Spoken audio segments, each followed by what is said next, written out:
खबरों सूचनाओं का संगम, काव्य कथाओं समीक्षाओं की उमंग, हिमधारा है ये हिमधारा।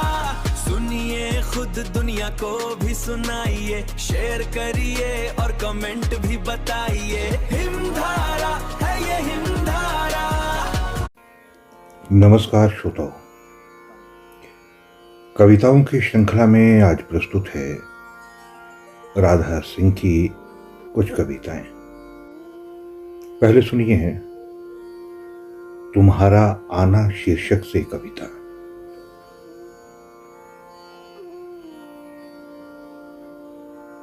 तुम्हारा आना ऐसा ही था मेरे जीवन में जैसे तपते रेगिस्तान में अचानक से बारिश का बरसना। तुम्हारा आना ऐसा भी था जैसे किसी बंजर धरती पर कई बसंती फूलों का एक साथ खिलना, या फिर यूं कि जैसे घने बादलों की ओट से धीरे धीरे झांकता सूरज, या बरसात के बाद धरती का हरियाली ओढ़ कर मुस्कुरा देना। तुम आए तो लगा मानो खामोश पड़ी जिंदगी में किसी ने चुपके से दिल में उतरकर सुप्त बीना के तार धीरे से झनकृत कर दिए हों। यूं भी जैसे पतझड़ सी जिंदगी ने सालों से ओढ़ा हुआ खामोशी का रवादा एक ही पल में उतार फेंका हो।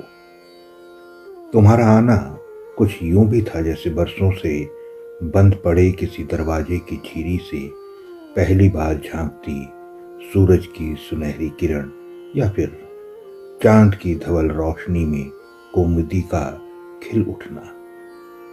और तब जाना कि जिंदगी में किसी शख्स का आना सिर्फ एक मुलाकात नहीं होती, कभी कभी जिंदगी के पूरे मौसम का बदल जाना होता है। अब सुनिए एक और शीर्षक से कविता। एक कवि था, उसके हाथ में सिर्फ एक कलम थी। दूसरी ओर एक मनुष्य था, उसके हाथ में तलवार थी। दोनों चल पड़े अपनी अपनी दिशाओं में। मनुष्य को अपनी तलवार पर भरोसा था, वो वार करता रहा एक के बाद एक। धरती रक्त से भरने लगी, नगर उजड़ने लगे, संबंध टूटने लगे और मनुष्य का शत्रु बन बैठा।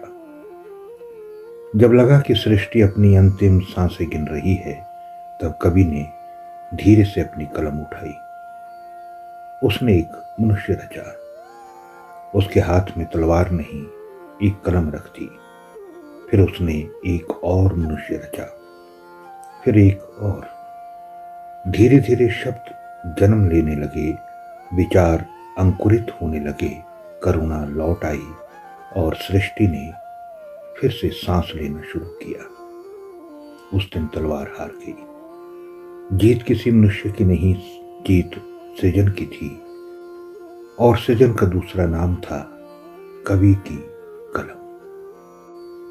श्रोताओ, ये थी राधा सिंह की दो कविताएं, तुम्हारा आना और एक और शीर्षक से। आज के लिए इतना ही, फिर मिलता हूं कुछ और कविताओं के साथ। नमस्कार।